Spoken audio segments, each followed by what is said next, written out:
নজরুল ভাই, জি। এটা কি লইছেন? মধু লইছেন? মধু লিছি, মধু। মধু তো মধু খাইলে কি হয় ভাই? মধু খাইলে শ্বাসকষ্ট, কাশমা যেটা জায়গা। এই ঠান্ডার মাঝে? হ্যাঁ।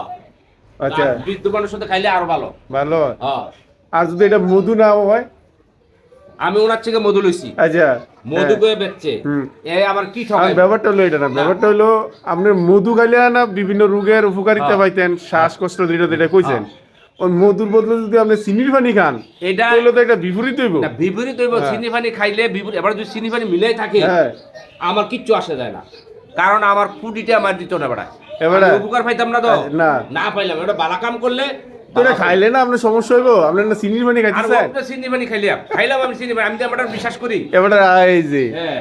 এই যে মধু ব্যাপারী এই অত্র এলাকার মাঝে মধু ভাই, মতিন ভাই, মতিন ভাই, মধু ব্যাপারী মতিন ভাই, আপনার বাড়ি কোন ভাই? কুরবানপুর ভাইয়া। কুরবানপুর? জি ভাইয়া। এ রনি, ভিডিওটা দেখলে সারা দিয়ে বুঝছ তোমাদের গ্রামের লোক।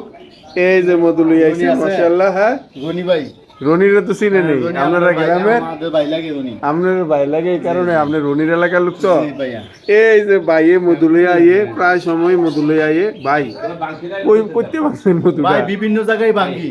হ্যাঁ, যার বাড়িতে আপনার বাড়িতে হইলে আপনার বাড়িতে। তো এটা কি বাঙ্গা? জি ভাইয়া। কি দেখো? আলহামদুলিল্লাহ। কারণ আপনি যদি বিশ্বাস করেন মধু, হ্যাঁ। বিশ্বাস না করলে মধু না। মধু না? সেটা আপনার বিষয়।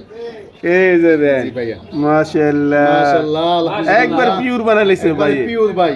একবারে ভাই আপনি একবারে পিওর এই ভাই। চিনিটা বেশি দিছেন জি না ভাই। জি না ভাইয়া। হ্যাঁ। ভাইয়া এক নাম্বার মধু আল্লাহর রহমতে। হুম। আপনারা নিবেন, খাইবেন, স্বাস্থ্যের জন্য ভালো, শীতের জন্য ভালো। আচ্ছা, আত্মাও কামড়ানি, বাত এই বাতের জন্য সুলেমান ভালো। না? আরে ইয়ার। ও দিন, জি ভাইয়া। এইটাই না মধুটা জি এক ভাইয়া। নাম্বার নি। কাঁচা মধু ওই ফরাদ আইছে। একবারে পিওর শুধু ভাই। খাও না, ফরাদ খাও দেখি। দেন, দেন, দেন, দেন। জি না ভাই। না না না, দাবি নাই, ভাই। তুমি খাইয়ে দাও। না নিলেও তুমি কোনো দাও, দাবি দাবি দেখো নাই, ভাই। কইতেছে দাও। আল্লাহর রহমতের জিনিস ভাই, হ্যাঁ। এটা আপনার দেহের জন্য কাজ করবে। হুম। 100% গ্যারান্টি ভাই, খায়া দেখেন। স্বাদেই বুঝবেন মধু না না মধু। কিদা? অরিজিনাল মধু? আরে বাপরে, কই থেকে কেটে আনছেন ভাই আপনি এটা? ভাই এটি 3 দিন লাগাতে কাটছি, ব্রাহ্মণবাড়িয়া বিজের শহর, 42 শহর। আচ্ছা, 3 দিন 4 দিন কাটি আর পরে তো আবার বিভিন্ন জায়গায় এনে এনে বিক্রি করি। গাছের মধু?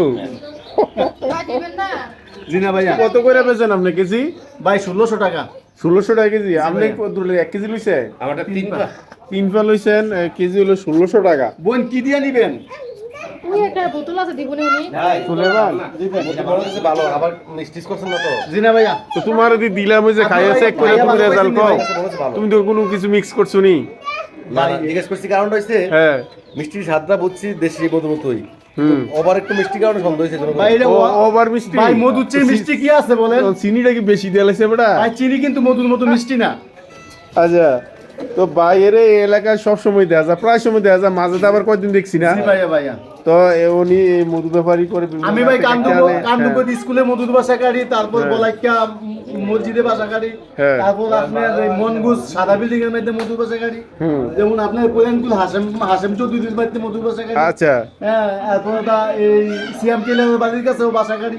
আচ্ছা আচ্ছা, আমি আমরা বিভিন্ন জায়গাতে বাসা কাটি। হ্যাঁ। ওই আপনাদের ফখরুল ভাই আমাদেরকে দিয়া বাসা কাটায় বিভিন্ন জায়গায়। বিভিন্ন জায়গা। আলহামদুলিল্লাহ ভাই, আপনার দোয়া আছে ভালো।